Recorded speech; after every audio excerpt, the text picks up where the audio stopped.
A man came to my desk holding a bankruptcy notice like it was a lottery ticket. Most people who get that letter panic. He wanted to know what he'd sold for. So it's really happening? They're liquidating the whole company. Great. What am I going for? I told him he'd wandered into the estate desk.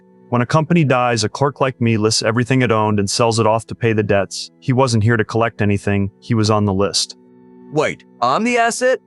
He'd mail the tube of spit to a company to learn where his great-grandparents were from. He thought he'd bought a product, he'd opened an account, and the collateral was him.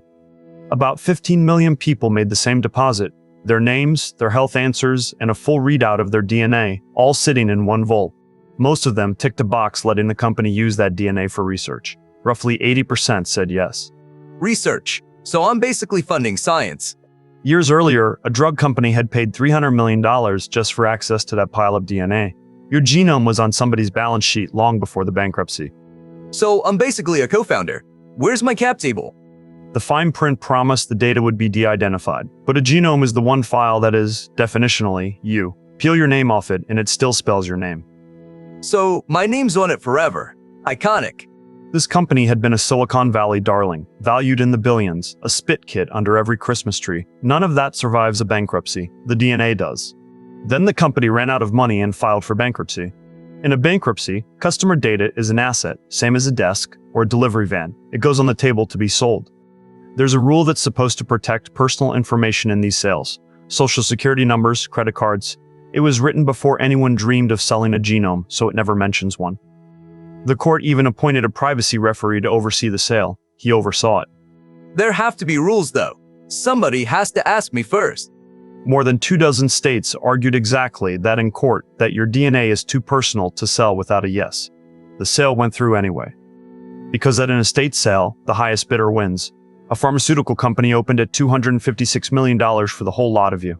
Then the founder, the same person who'd run the company into the ground, set up a nonprofit and bought all 15 million genomes back for $305. $305 million. I'm an asset class. I did the division for him. 15 million people, $300 million. He worked out to about $20. 20. Okay, but I'm clearly a premium 20. And that's the tidy version. The vault had already been robbed once, before any of this.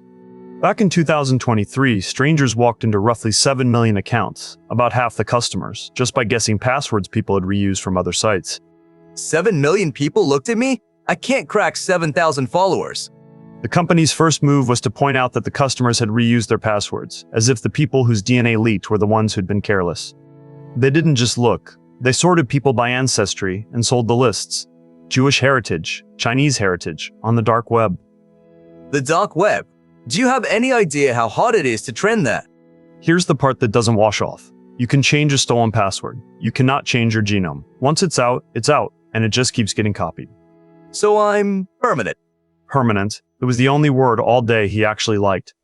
He was sure a law had his back. One does. It's called GINA, and it stops health insurers and your employer from holding your DNA against you. It says nothing about life insurance, or disability, or long-term care. Those can read the exact same file and price you on it. Let them see it. Nothing to hide, everything to promote. So the one file that can quietly raise your premiums is the same file you cheerfully paid to generate. You funded the report that gets used against you. And it isn't only his. A genome is shared. His parents, his siblings, his kids are half written in that same file, and not one of them ever clicked a thing. So I put my whole bloodline on the map. You're welcome, family. There is one thing you can do. You can ask them to delete it. When the company collapsed, about 1.9 million people did, roughly 1 in 7. Delete it? After I finally got some exposure? The other 85% did nothing, so the rest of the lot shipped as is. And deleting the account doesn't recall the copies already sold, licensed, or leaked. You can close the door. You can't gather back what already walked out of it.